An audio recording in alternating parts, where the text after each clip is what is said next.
All right, you should be good to go then.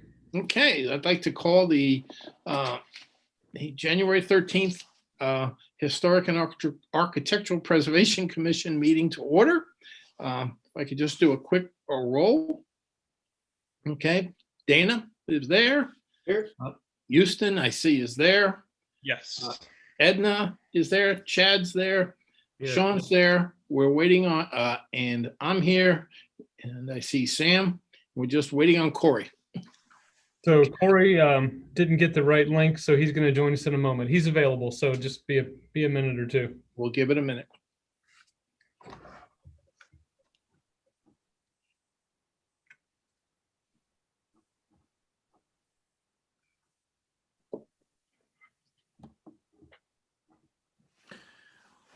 What should be Corey's punishment for being late? We should think of something creative.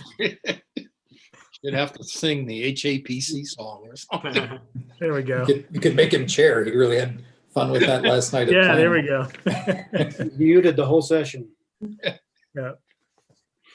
The last one to show up gets, elected to be a vice chair or some sort of letter. Yeah.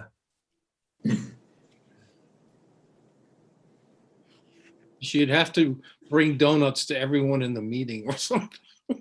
Go around and deliver them. Once we're back in person, that sounds like a good idea. Yeah. While we're waiting Yep. for Corey to connect, if that's what you want to do. There he is. There we go. He's being very still. I know. He's got that look in his eye. I can't see myself, so for all I know, I'm sitting back. Yeah, we can hear you, Corey, and you have that "If I'm elected" poster up. So anyway, since Corey has joined us, that's great. Why don't we go ahead and get started? Can I get, everyone reviewed the agenda? Any changes needed? Do I have a motion for the approval of the agenda?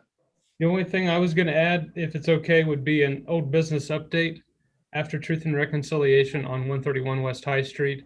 Okay. We had originally planned for that to be on there and then took it off. I talked to the owner today, and they've got some recent information I wanted to share. So it's not really anything to vote on, but I just thought we'd give you an update on it. Sounds good. Okay. Why don't we do that then? Okay. Very good. So do I hear a motion for the approval of the amended agenda? So moved. Okay, Edna, second by Corey. Okay. All in favor, say aye. Wave your hands. Very good. Aye. Okay, any opposed? Okay. I see on here election of officers. Yeah, that's just a standard January item for what the Okay. bylaws state, that the first meeting in the year, there'll be an election of officers. Since you did that kind of mid-year last year when Mike Coast rolled off, actually he's in the virtual audience, by the way. You don't really need to do anything other than reaffirm. It'd probably be a good idea just to follow the bylaws and reaffirm the existing officers since it's not been that long ago. But if Okay. you want to change officers, that's fine too. I'll open it up for a conversation. If anyone wishes to take on the chair position, I'm more than willing to share. Okay. I see no volunteers, so I'd like to make a motion to reaffirm the existing slate of leadership for this commission. Corey, you're breaking up, but I think you're making a motion to reaffirm. Okay, do I have a second? Seconded. Okay, so Corey made the motion, seconded by Edna. Any further discussion? Okay, no fearing, nothing else. Call for, just all in favor, say aye. Aye. Aye. Raise your hand. Aye. Okay, very good. Any opposed? No. Okay, going from there. Public comments. Is there anyone, Sam, that we have that wishes to make a comment or talk to us that is not on something that's on the agenda? We've got one person in the Yeah, I audience. see. It's just somebody waving there. Okay, We've got 2 staff members that want to do a brief meet and greet. that's fine. So why don't we'll go. Jessica, why don't you go first? That sounds good. Good evening, everyone. My name is Jessica Green. I know most of you, but not all of you. So nice to meet you. For those of you who I've not met before, I'm the assistant city manager, and part of my role is I work with communication and economic development primarily, and then I also support with HR duties from time to time. But with that, we have hired Seth Kropenbaker as assistant to the city manager, and he is going to be taking on some economic development duties and roles. And so I wanted him to come and meet you this evening in case he attends a future meeting. So Seth? Yeah, thank you for the invitation to this, and a lot of familiar faces in this group. Certainly excited about my role, responsibilities within the city. Hope to really serve as a resource, not only for this group, for the community development department, the city manager department, and potentially being a liaison as well, and getting some things done. So very excited to continue to learn and grow and meet more people and take on all kinds of projects responsibility. So thank you. Thank Good to see you, Seth. Welcome. Yes, Welcome. great to have you. And we look to see whichever way we can leverage the work you're doing. The same with you, Jessica. You don't get off that easy. Sounds good. Okay, thank you very much. Anyone else? Any other comments? Yes, Seth. Well, he was saying bye, I think. Okay, you're done. That's good. Jessica, that's fine too. By all means, don't feel obligated. Well, we're gonna watch. I'm gonna watch, but I think Sam, I'm gonna turn my camera off and just be a viewer. That's fine. By all means, if you want to jump in, Jessica, you're more than welcome. Thank you. Okay. Anyone else out there, Sam? Yeah, you got Mike Coas, a familiar face. I'll see if I can turn him on here for you. Okay. Microphone. Mike, I think you're unmuted.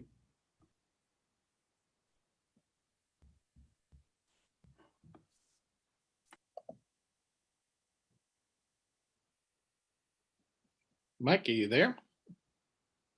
I think you've got yourself muted right now. My wife likes that when I am. Well, I just want to say hi to everybody and hope you guys are all doing well. It's good to hear from you, Mr. Coas. We miss you. I miss you guys too, believe it or not. So, well, I don't miss some of the problems that we all ran into. And I'm sure you guys are going to run into more of your own. So, but I am looking forward very much to when the virtual meetings stop where we can all greet face to face. Very good. We welcome you at any of our meetings. So I appreciate that. I believe your 1 year hiatus between term limits expires in 5.5 months.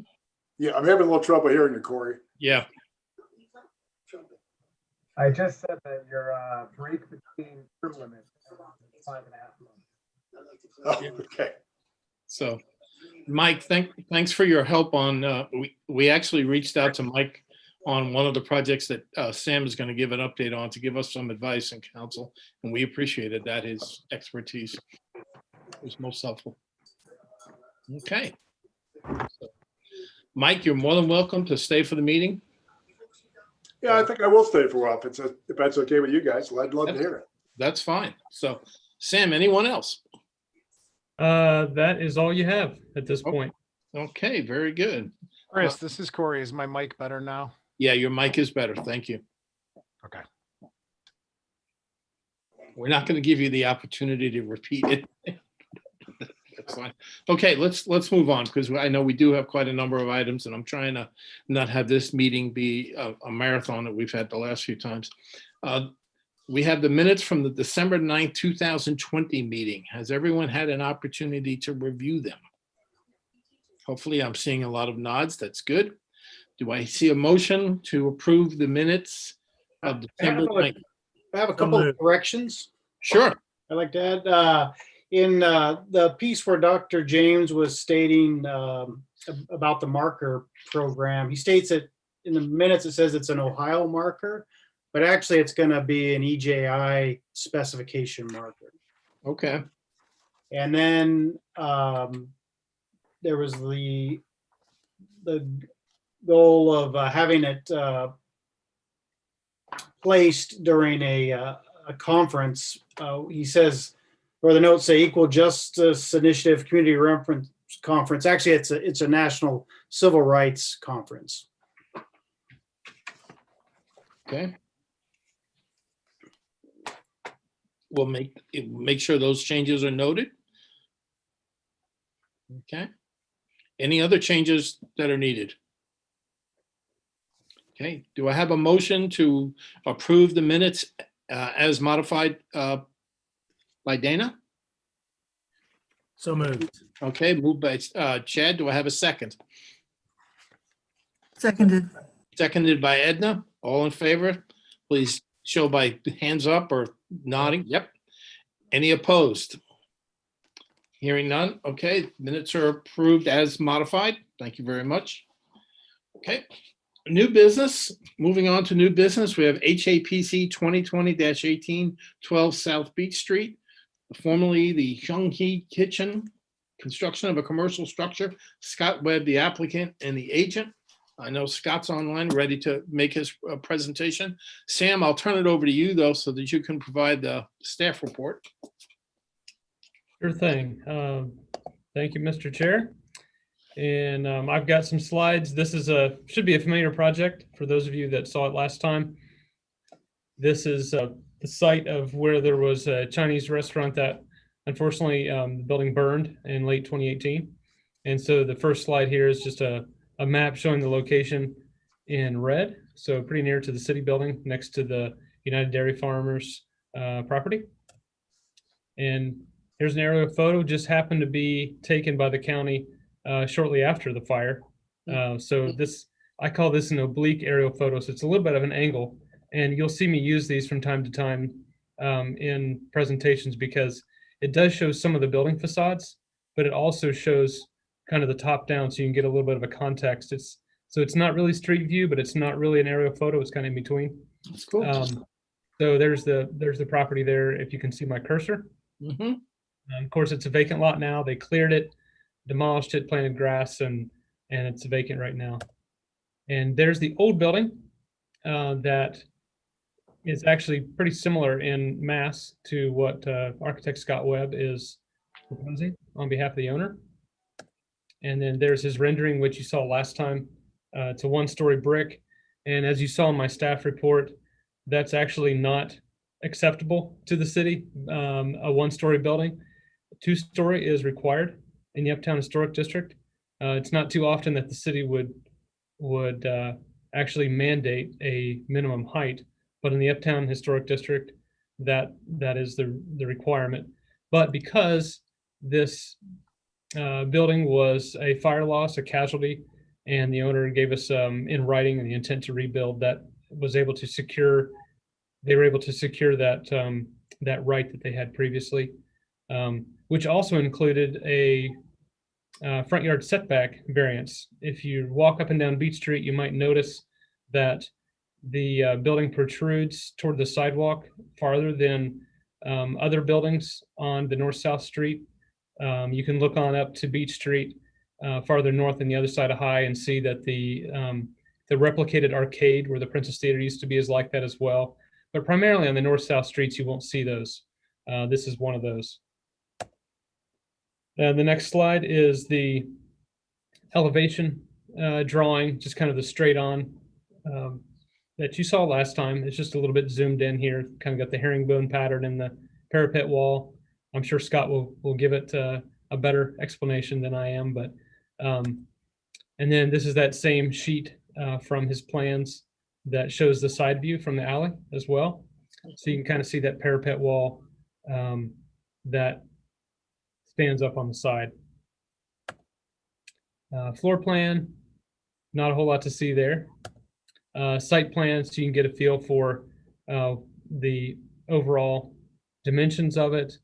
A little bit difference in the entry than what was there previously.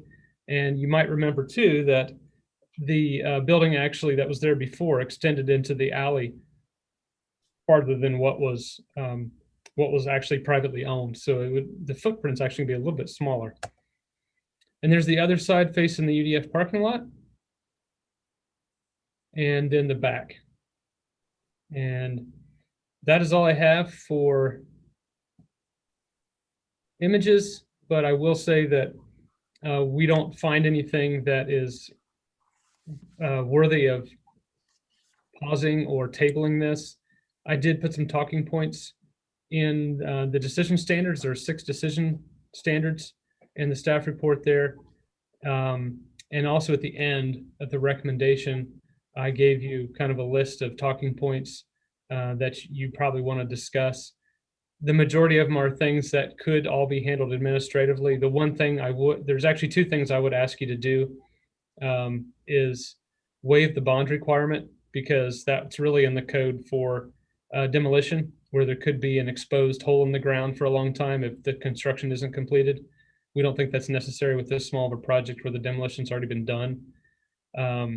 And also there's a small thing that sometimes there's exposed foundation, and we prefer to have that as a condition that it be covered with stucco, just to make sure that in case there's any field changes that would leave an exposed concrete. It's just a nice little touch for the historic district to kind of clean up that foundation if there's any exposed concrete with the form lines on it. And then the third thing that I would appreciate, and actually Scott and I chatted before the meeting about this, so it may be resolved through the discussion, but just about the rooftop mechanical equipment or any utility equipment, the design guidelines actually state that the front half of the building, there shouldn't be any exposed mechanical equipment, which would be pretty hard to do on a site this small, but it's something that, to be fair, we don't necessarily know a whole lot about until the tenant moves farther along with their interior construction. So with that, I'll turn it over to the commission or to Scott, however you want to handle it. Why don't we turn it over to Scott and let Scott make his presentation. Scott, thanks for joining us this evening. I think you're on mute, Scott. Yeah, that's There we good. go. So I didn't really prepare anything, different than what Sam has already shown you tonight. So maybe Sam could put those back on the screen again for me. Let's just kind of move to the building elevations. Sure.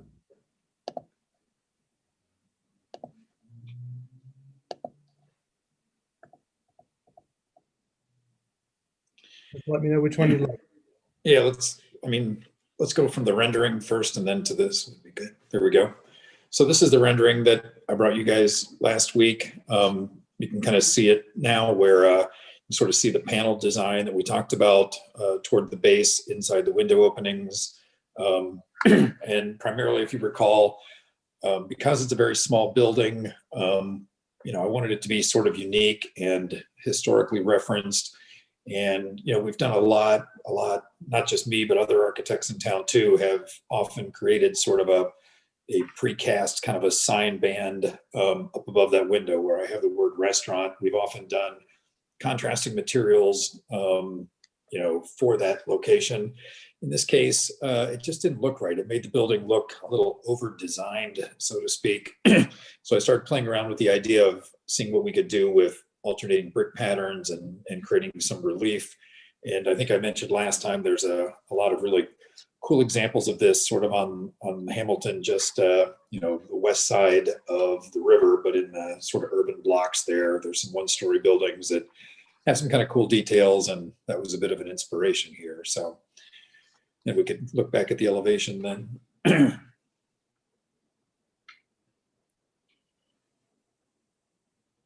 Next, there we go.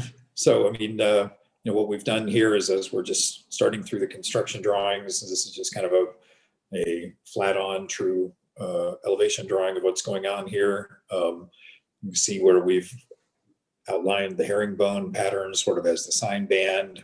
We have some kind of picture frame molds up in the upper portion of the facade that aligns with the sort of rhythm of the windows down below. The dashed line that you see there sort of represents the pitch roof as it is set behind the parapet back there. And then on the next one, if you would. Excuse me.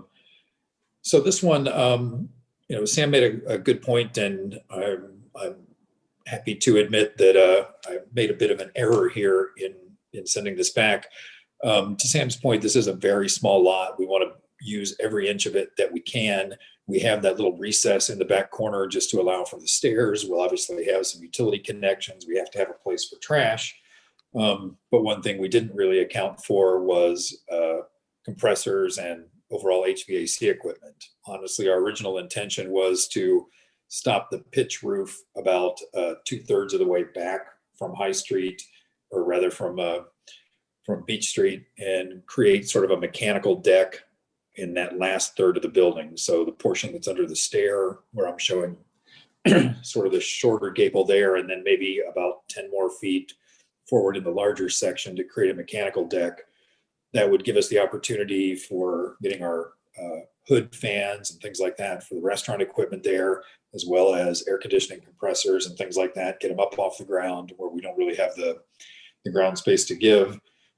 And then because of the location of UDF and because of the pitch roof that these would effectively be sitting behind, you know, we feel it would do a nice job sort of screening them and hiding them from Beach Street and meeting the expectation of the code there to not have any mechanical equipment in the front end. We're starting to work with the restaurant people on the inside, and that works well for them. That rear portion is a stair. And then the kitchen will be in the very back edge of it. So that would just make everything really simple to have a little mechanical deck up there at the rear to sit our equipment up and have it nicely screened from everywhere else. So if you notice on that front elevation, while we still have it there, there is actually a little bit of grade, excuse me, that is coming along the Poplar Street side.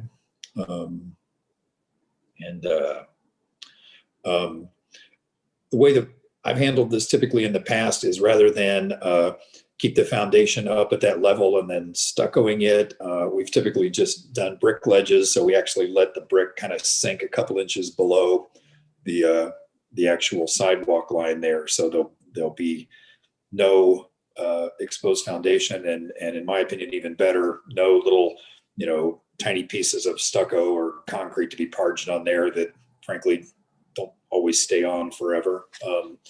So there's not a lot of grade kind of in the east-west direction, so it won't be a problem there.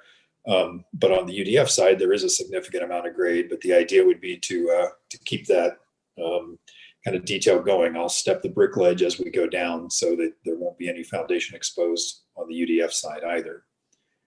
And then while we're talking about that side, if we could look at that last slide, the other elevations. There we go. So one of the things that we had considered, you know, because we have this sort of blank side kind of facing UDF there, was to, you know, we could think about, I mean, there will be obviously some control joints in there, but, you know, we thought about maybe kind of creating a bit of a rhythm pattern, maybe similar to the front. But you know, we recalled that there was an opportunity there, or it was seen as an opportunity to maybe have a space for public art. So I've reached out to the owners, and we've decided to sort of leave that space flat to, you know, not have something to have to paint over, and hopefully we can proceed with what was started, I believe, with the previous owners about maybe having this as an opportunity for some public art here. So that's sort of at this point why we've left that blank. The building is intended to be brick on all four sides, no block, no stucco, no anything like that. You know, once that lower gable that you're seeing on the right-hand side there, once that lower gable is really gone, you know, there will be a flat section there that'll probably just be black, just a painted surface. Like I said, it's going to end up being just facing the mechanical deck up there. So that's really all I have from the slides. Some of the points that Sam had made for discussion items. This is a little awkward. If you can put me back on the screen. All don't know how you guys are going to be at looking at bricks. So this is actually a kind of an old sort of what we would call a wire cut brick. It's kind of an old fashioned sort of style of brick, and it is sort of old fashioned in color, in my opinion. It's not quite red, but it's not brown like the Mignon next to the city building or the city building itself. It's just kind of an antique sort of style of brick that we thought would be appropriate. The good thing about that brick is it's fairly regular. It's not, a lot of the sort of hand tumbled bricks and things like that have a lot of variety in shape and consistency, so they don't really work for a lot of patterns, especially herringbone. So we wanted to make sure we picked a brick that was very uniform and would look right in the herringbone pattern there. And then lastly, our intention is to use a black shingled roof. I personally don't want to use the sort of heathered blends that you see or the textured shingles or things like that that I personally would associate with residential development. I don't think that would really be appropriate there. I'm thinking just a very simple black shingle, sort of understated. I don't want it to be any sort of a focus from either side of the building. So we do have, as Sam mentioned in the staff report, we do have some gutters that are running down that side on both sides of the building. So there will be downspouts there. We have saved a little property, literally about 4 inches on the UDF side to accommodate the gutters and the downspouts. It also just happens to work out for brick coursing, and because lots aren't actually rectangles, they're often parallelograms, but we don't like to build that way. So it's the size of a rectangle that fits in the parallelogram, and also gives us the opportunity to keep our stormwater management, such as it is, on this property. We're not asking anything from UDF at that point. So good. That's kind of it. As far as I have to show you, I'd be happy to answer any questions, and I appreciate your input. Yep. Corey, I see you've got your hand up. Yeah, I want to make sure, because I was looking to the map to the side. Scott, when you talked about the equipment. Corey, you're hard to hear. Again? Is that better? A little better. I have no idea. I was You're on a good. Zoom call. You're good Okay. now. All right. So, Scott, you were saying the equipment would be shaded from High Street or blocked from High Street by UDF, correct? Okay. And then also, I have to give you kudos. You know, I'm a huge fan of stucco. So the fact that you're going above and beyond and putting brick instead of stucco, thank you. I just wanted to clarify on the mechanical and make sure I heard correctly. Okay. Yeah, the sort of, gable roof that's on the front third of the building would screen it from Poplar Street, and then the UDF sits significantly higher, and with canopies and everything else should screen it from High Street as well. Okay. Dana, I see your hand up. Yeah, I had a question for Scott. So the brick, it's all going to be that one color that you showed us? Yeah, I don't know. I kind of mentioned last time, there's a bit of a limit to my 3D software. I don't literally put individual bricks on there. I tried to find a herringbone pattern brick and a running bond pattern brick that were really close to one another. In the rendering, they look like they would in fact be different brick. I really think I want it to be really just the same brick, and the difference in pattern and depth as opposed to color. Okay, great. Thank you. Yeah, and Scott, I think if I recall from the pre-application, you will show some depth, it's, some, how I'm trying to, some relief. Yeah. It's not just one solid, line. You've got. Right. I think that's, especially with this dark brick, I think is going to be really important to get some, shadow lines, even if they're small. But if you recall, like above the window, I have, I don't know, maybe it'd be worth putting that back up for a second, Sam.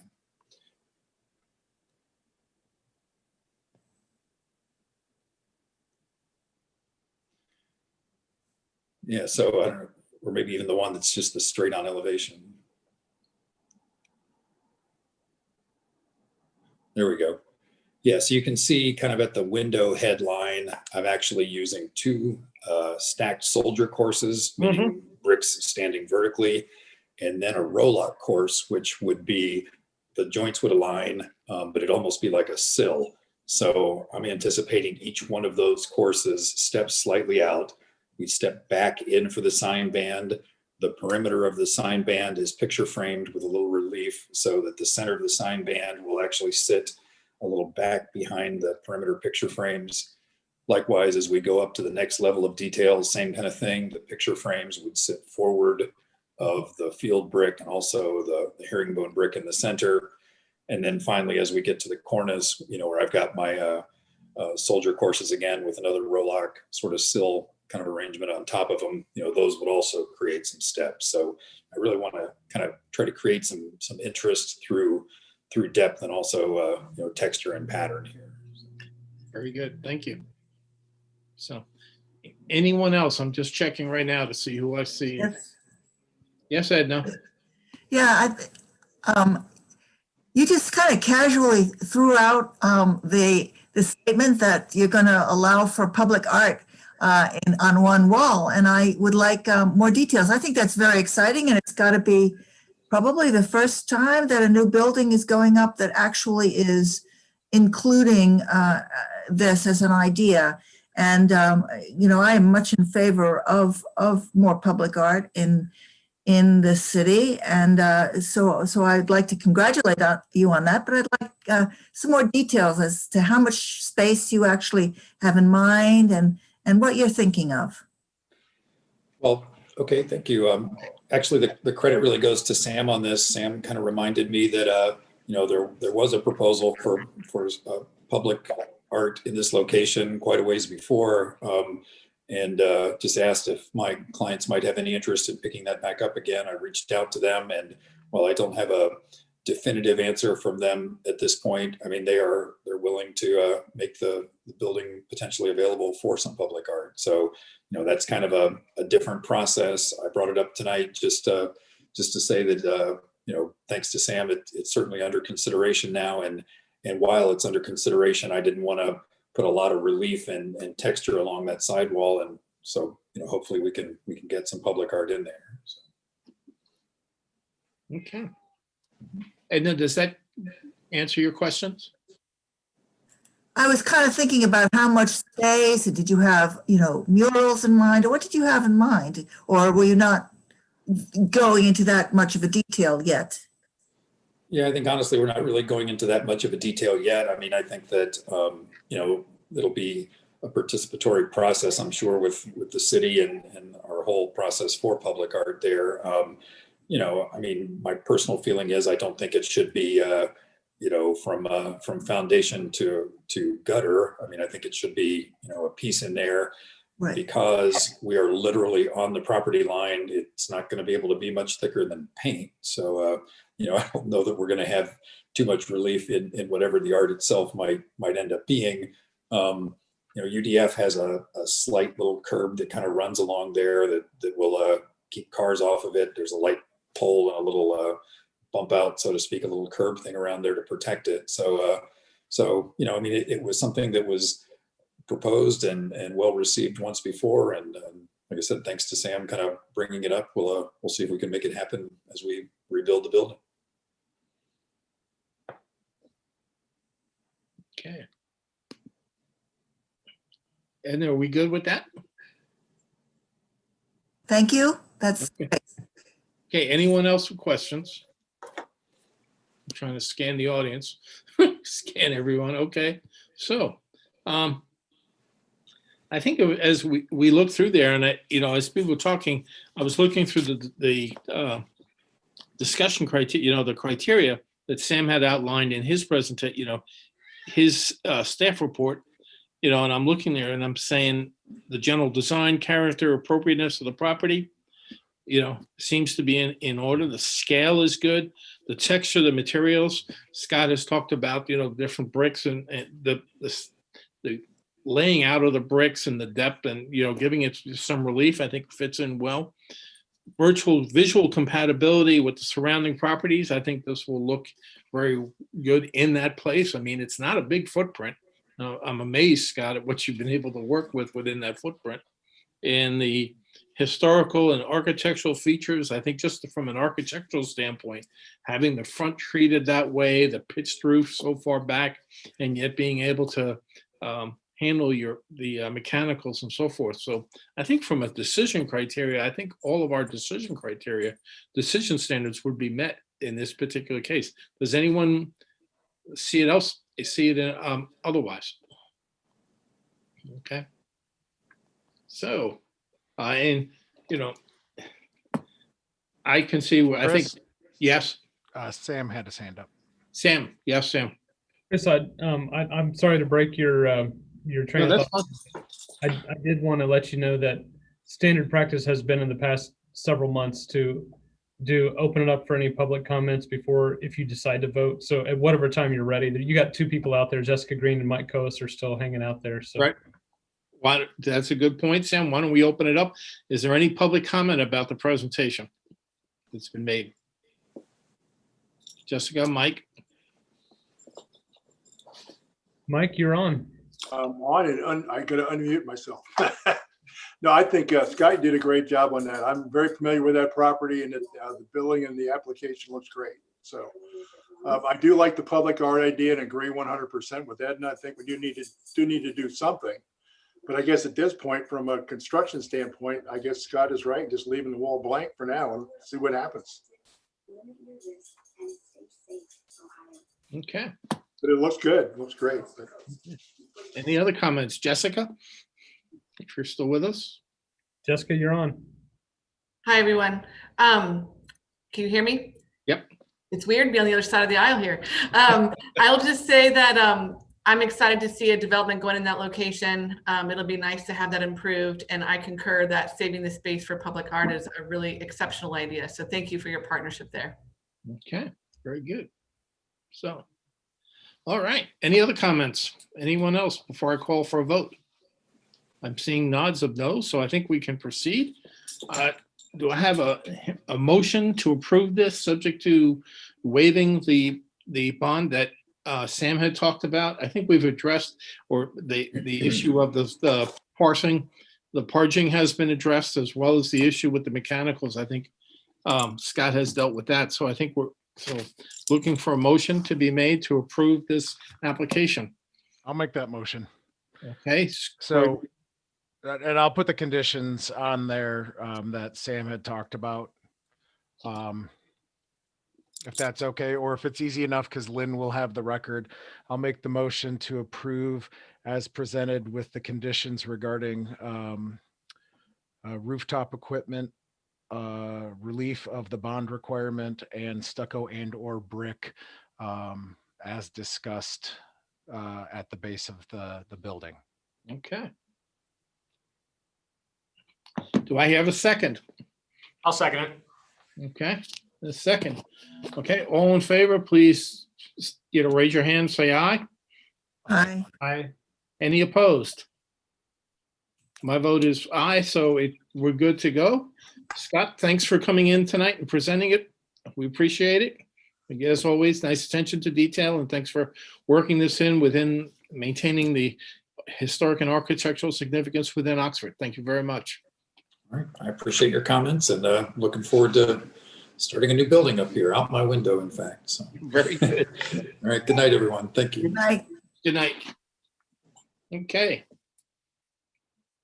Got that one out of the way. Shall we go on to old business? The Truth and Reconciliation Project update.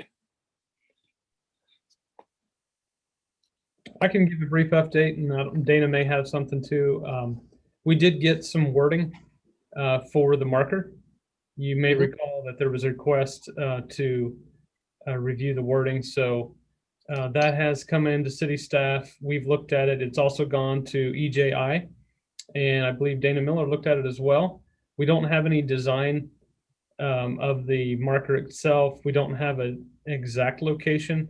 We just know that the proposal is to be along East Park Place, kind of between the Sigma Chi property and the pavilion. somewhere in that corridor right there. So I don't know, Dana, if you have anything more to share. Actually, I don't. I did have a question though. Do you know the turnaround time from EJI? I don't. I could reach out to Anthony, Dr. James, about that. Yeah, that's fine. To be honest, I'm pretty concerned about, the timeline on this getting done before June. It seems like the window is going to be closing pretty soon. So I don't know how long EJI's process is, but we'll do everything we can. I think that HAPC authorized us to work through this administratively. It didn't necessarily need to come back to HAPC. So I think the waiting game right now is EJI, and I think Dr. James is open to any location right there in that corridor. So I don't think that's going to be a roadblock. So yeah, I don't know the answer to that timeline. Okay, I can reach out to Dr. James to get that and then share that with you. Did you have any concerns with the wording or the accuracy at this point? No, I didn't. I felt that they would, not the actual wording or accuracy, but I felt that probably EJI would put quite a bit of editing on it. That was my thought. Okay. So just for everyone's benefit, I asked Dana to read it from the perspective of a tourist and also from the perspective of a resident, knowing that reading the topic of a lynching can be pretty jarring for someone who's a tourist, and it might be helpful to have some contextual background, overall, and also for a resident who may know a little bit more, just from those two lenses. So we'll see what happens, but I know it's something that you all believe in and want to see happen. So if I could add, and Dana, I apologize for not reaching out to you before the meeting. Sam and I had that conversation, and I actually suggested that perhaps Dana, given your level of interest in this and enthusiasm, and I think it's very important for Oxford and so forth, I thought it would be good to have Dana kind of serve as our liaison along with Sam and to kind of take the lead on this. Okay. And I appreciate all your efforts on this, Dana, very much appreciated. And if there's Okay. anything more we can do as a commission to help you, by all means, reach out. Okay. Chris, I have a question for Dana. He said he thought EJI might do quite a bit of editing. And I got the impression there was concern, or could you elaborate? Like I thought would be the editing would be due to the size constraint, okay. and that they've done a lot of them. We know this much text is going to fit on. That's what I thought you meant, but I wanted to make sure because after Sam said the context you worded, I didn't know if they had criteria from a point of view or, like for lack of design guidelines, if you will, about how to flow the story. So that helps quite a bit. Yeah. And from my knowledge of that organization, they have a lot of experience in dealing with this subject matter that is sensitive, and I guess I have some faith in their wording. So that's why I'm interested to see what comes back. So I will follow up with Dr. James. And I have complete confidence in you. I wanted to make sure that you had what you needed, or that they were going the direction that you and Dr. James and other folks want this to go. So I just wanted to make sure everything was good for you. I'm really excited that this is moving forward, and thanks to everybody for their good work on this. So it's important to do this memory work. Otherwise, we can't move into the future. So thank you. Very good. So anything else? Thanks for your support. Okay. Sam, do you want to just take a moment and give an update on the 131? Sure, thanks. West So High? 131 West High Street was one that we talked about last month at length. You may recall the property just across the alley from the city building which was a gas station, been now a vacant lot for several years. The kind of consensus from the HAPC was just to allow the chair and myself to review their proposal administratively in more detail. We have had a fair bit of correspondence, phone calls, emails. We actually got a quite large sample sitting in our office. It looks like a miniature brick wall fireplace you might see in a drama presentation, but it's really helpful to kind of get a closer look at it. I've been to one site in Darke County looking at the material. The summary of it is they've decided to not actually pursue it and go back to brick just because of the time needed to kind of get this new material approved. We had a lot of questions about it. So really there won't be that many changes. There is some revisions to the split face block, you might recall, on the east side instead of the scored block, because the manufacturer was concerned about the splotchiness of a very flat material that might look like, it might not look like a consistent color. So they're going to be asking Chris and I for an approval of a architectural block or a split face, or what you might refer to as a rough concrete block, but it would be dyed and the mortar would match. But the rest of the building would be pretty much the same as you had already proved in the past. So the whole discussion about EFS and drive it is probably going to be going by the wayside. I think they want to try to stay online for getting the building built and online for fall of this year, which is a very aggressive schedule. They've got a contractor that's, as you heard, gung-ho about getting the project done. So I think they want to try to stay on schedule. There's still a lot of moving parts on their side to make it happen, but I wanted to get you that update because we just found that out today. Thank you, Sam. This has been, Sam and I have been in communication probably almost every other day on this. And if you do have nothing, Sam, I assume you still got the thing in your office.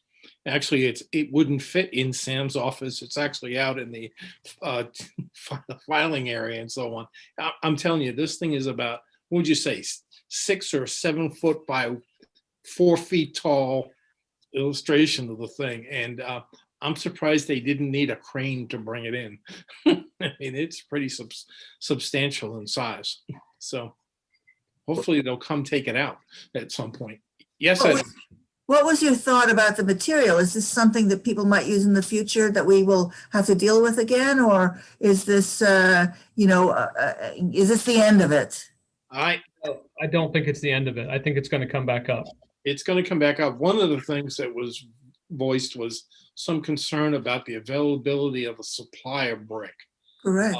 But some work was done by Sam and to find out about, to kind of validate that. And it turns out that, there is brick available. So that, in essence, moved the EAFS thing to the sideline for now. So since you have such a large sample, maybe, you could leave it outside and see what happens. The concerns about how it would weather. I mean, if it's ours as opposed to them coming and taking it away, would it be interesting to find out what this material is really like, or do you know the answers? I hear there's a beautiful test site in the Southern Knolls. Yeah, right. I mean, this is out of my expertise, so I'm really just asking the questions. Yeah, I think I talked to Mr. Myers today, and they really believe in the material from a carbon footprint climate standpoint, would really like the city to consider encouraging it or allowing it as an equivalent. But they just felt like the time risk was not worth the effort at this point. So I'll mention it again later on in the agenda, but I think, this is probably something we're going to ask our design guidelines consultant to look at. I see. And we can inquire, but I have a funny feeling, Edna, they're going to want their sample back. So yeah, we'll kind of go from there. Okay. Anything else, Sam, on that? Or are we good to move on? Okay.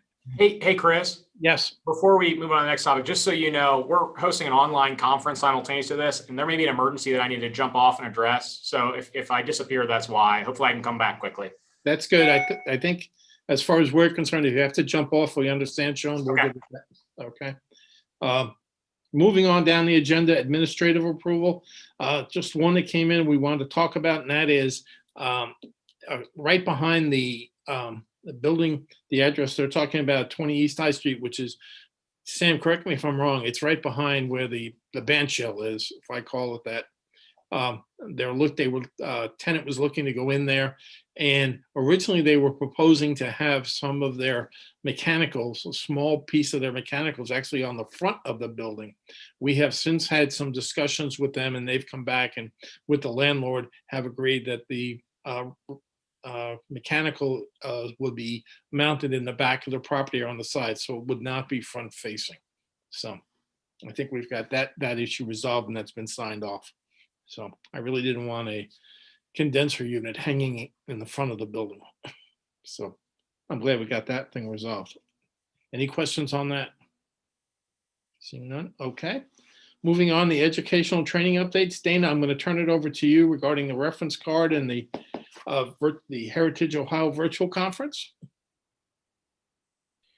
Sure, yeah, we talked about this a bit last month.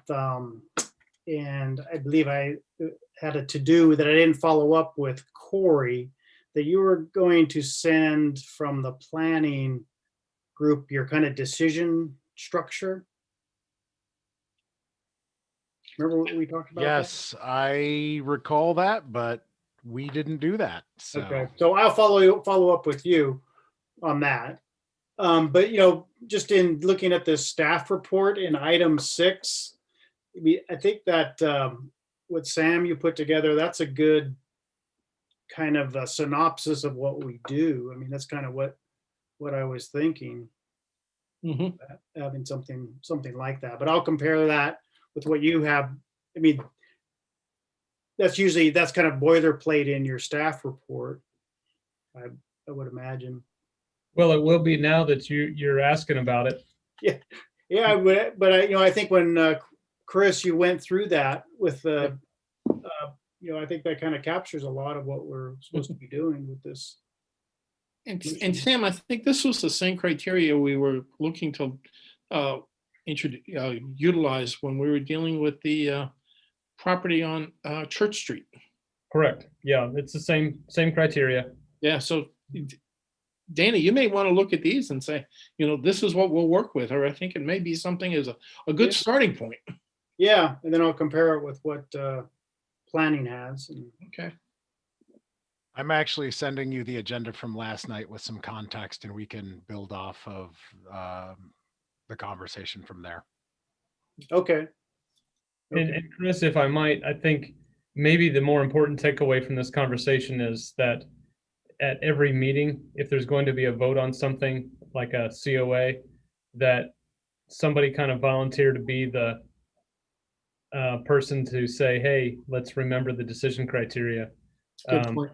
Because we get into a lengthy conversation and everyone's excited about it or not excited about it, you can forget why you're making the decision one way or the other.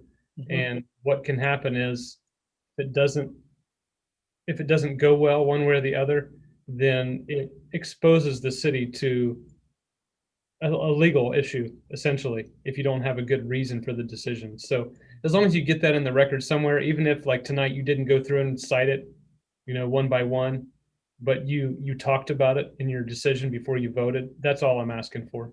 I think that's fine. We can work that into our practice. It's good. Okay. Okay. You want to talk about the Heritage Ohio, the virtual conference? Yeah, it's going back a ways back into August, I believe. But Sam, you reached out to us and talked about there was a virtual conference from Heritage Ohio, which is a outfit up in Columbus that kind of ties different historical efforts together across the state. So it was like a 2-week virtual conference. It was like $25, and I just found it was really interesting to kind of learn about the business of historical preservation and kind of get to meet some people. I just really reporting out that I went to it, and it was useful. If you're interested, check out Heritage Ohio. I don't know, Sam, my question, what is the relationship with the city with Heritage Ohio as far as getting value out of that? So we pay a pretty sizable amount, $500 a year as a member. This is an organization that runs off of those donations, if you will. It's essentially the Main Street. I don't know if you're familiar with the Main Street program, but Yes. the national program that was set up to help struggling downtowns, when the strip malls kind of became the norm, and downtowns kind of started to die off. So it's kind of reimagined itself into a more of a historic kind of thing as well, in addition to the Main Street revitalization. So yeah, they do an annual conference, do a great job. I've been to a few of them, and we don't have a statutory requirement for continuing ed, but if you want to, be a good student, and if this is your, civic duty that you want to fulfill, that's kind of the go-to place for continuing education. There's webinars a half dozen times a year, and then their annual conference. So it's a good way to kind of be aware of what's going on outside of Oxford, so that we can kind of stay on the cutting edge. And we don't have a full-time historic preservation administrator, so I'm not always able to give you the latest and greatest, and it's helpful to have somebody else bring those things up every now and then. Yeah, they had, since it was virtual, there was, a wide range of audience and presenters, and they had, how to get state tax credits for preservation, and interesting use of CARES funding for rehabbing older houses into affordable housing. There are some interesting formulas where it's cheaper to rehab than to build new housing. So that was interesting. And, I asked this question last month, but I'll ask it again. Also, another project I've been working on at Miami University was about some of the Freedom Summer archive material. And there is the Freedom Summer Memorial is like not up to ADA standard. And in one of the sessions I went to at the Heritage Ohio, that there you can get state funding for ADA work. And, would that be something that we would want to get involved with the university trying to coordinate that work, or would that be solely, since that area is in a historic overlay district? Dana, are you talking about the memorial that's on Western Campus? Yeah. Like I think there. It's like it's in the facilities master plan, but it's like way out in the future. I think, it'd be like a new sidewalk and curb cutouts to bring it up to ADA standards. Well, we'd have to. I don't know if any, if we have any relationship with the PFD group and the historical overlay district, and potentially getting some federal funding for that.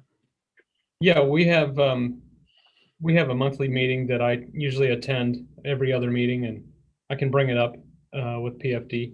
It's, okay. Good input. Yeah. You meet with like Robert Bell or? Yeah. Okay, because I think Robert manages the master plan. Yep. Okay. Yeah, it was just a thought I had. Edna, I think. We had a Public Arts Commission meeting yesterday in which something relevant to what you're talking about came up. And that is that one of our members offered to teach his computer work at Miami, and was interested and offered the possibility of doing tours, basically, of outdoor sculpture and outdoor art in our town. Now, I had done years ago a course and worked out 5 1-mile little walking tours of public art, but this would be different because it would be an app now that would enable people to go around and look at public art. Well, this is transferable to historic houses and to the historic districts in our in our community. And maybe there's some way that those two ideas could be linked. In addition, another thing is that that is those of us who do the historic tours each May, we're talking about doing historic tours in this coming May, assuming that we can all safely do that. Those two could be, on computers or on apps or whatever. So these ideas are, could merge and are contiguous in some way.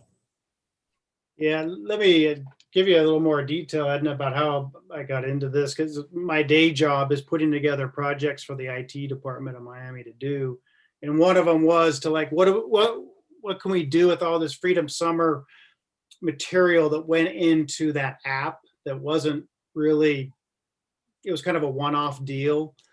And part of where it is there's not an owner or a home for Freedom Summer. So that's kind of where they're working on that. But also one thing I did look at is the city of Oxford.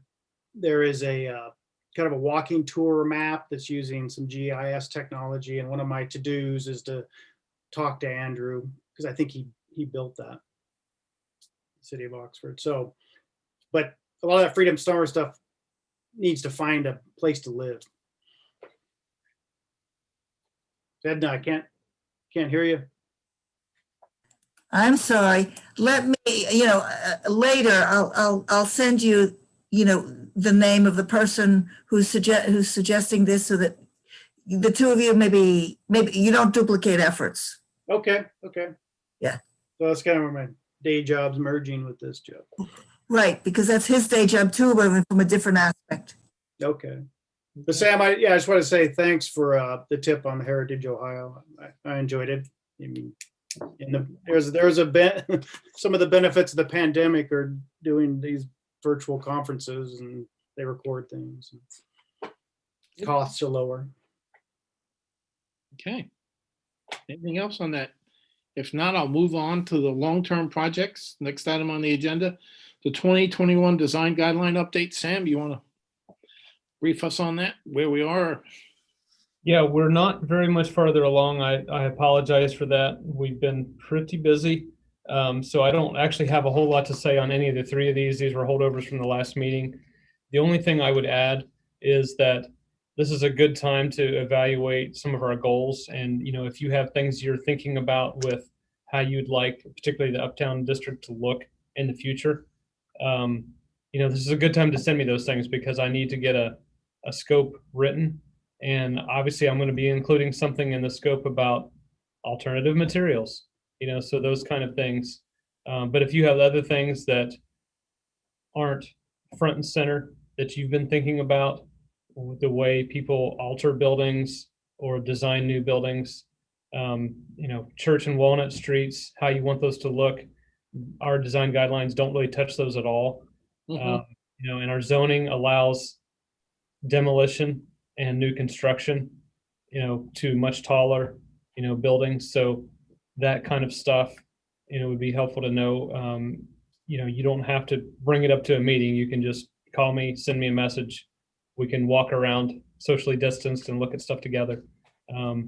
Or I can just run with it too.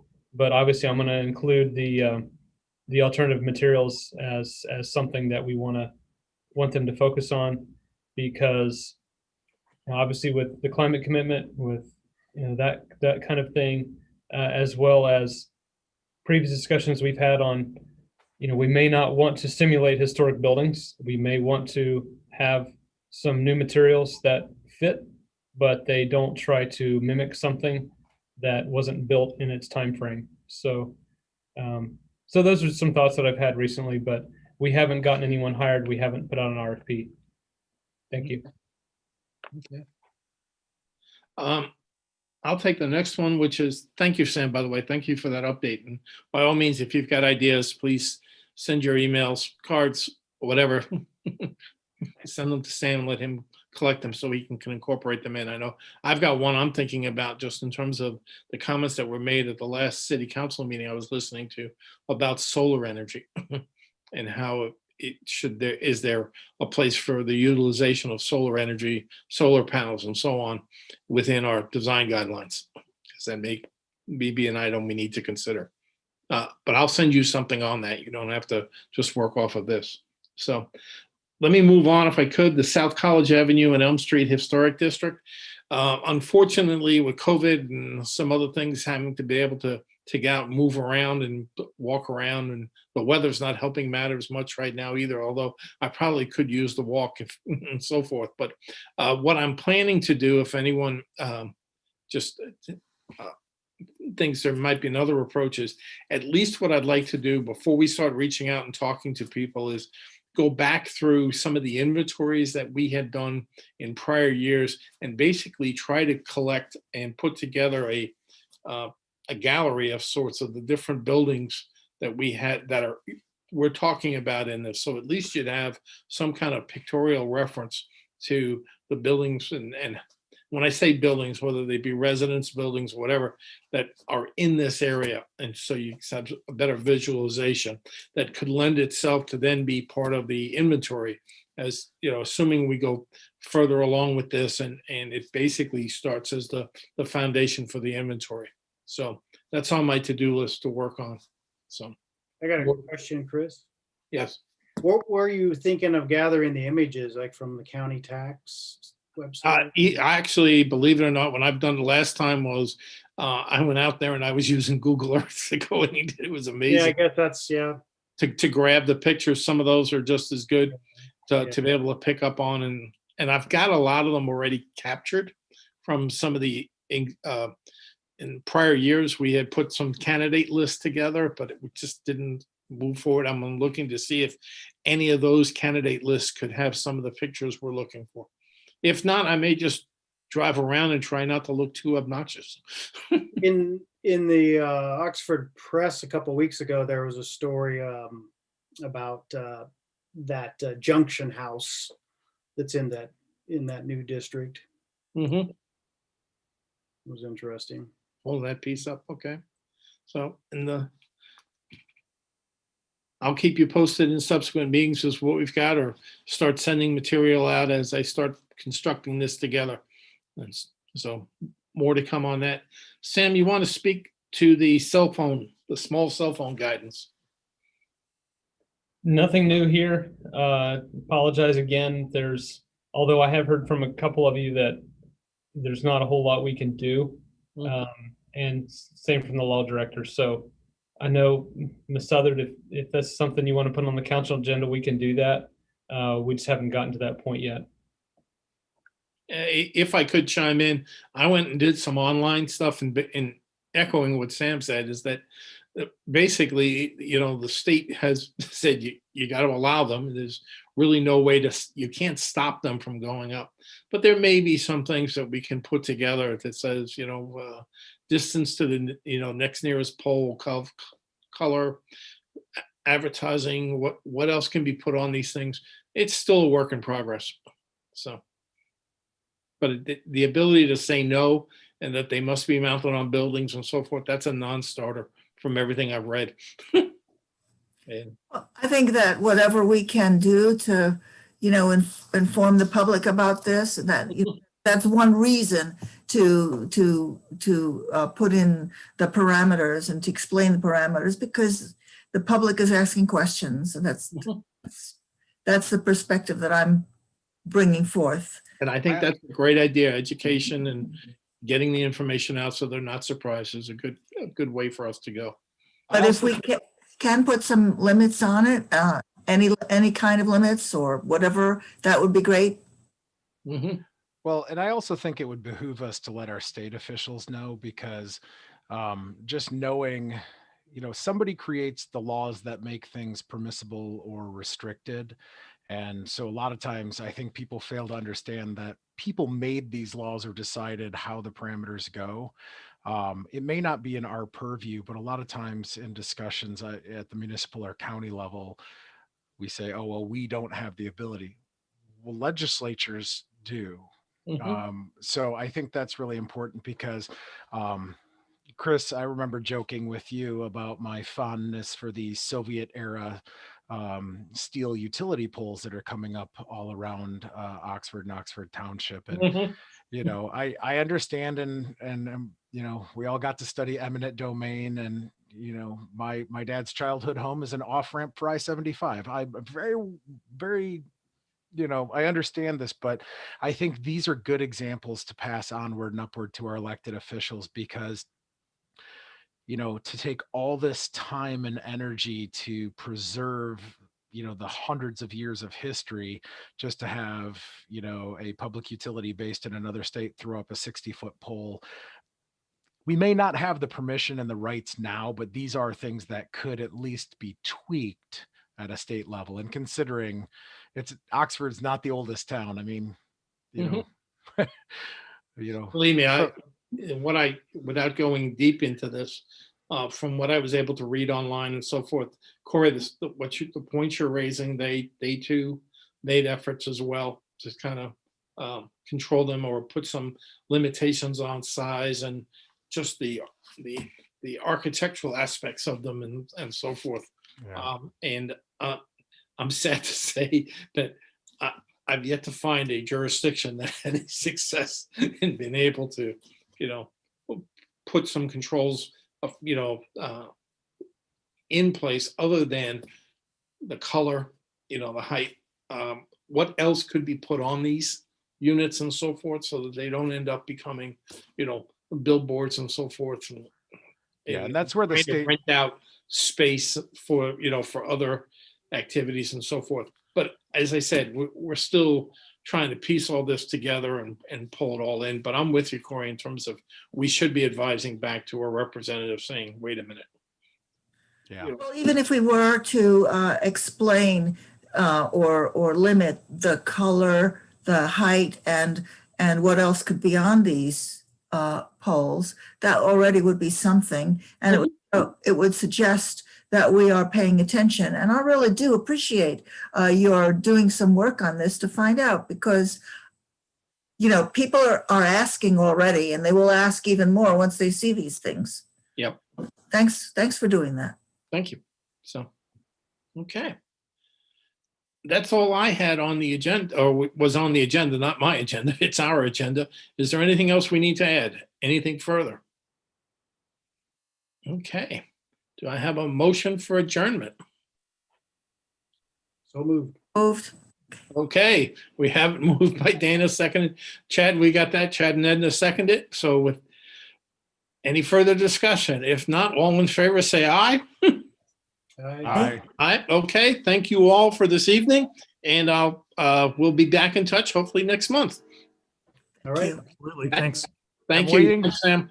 I'm waiting for the day all 5 of us make the motion and second it, just so you can end the meeting. That's fine. And Mike, thanks for joining us. You're welcome at any time. Jessica, the same thing. Oh, Good night, everyone. My pleasure. Looking forward to the next one. Good night, everyone. Take Good care. night.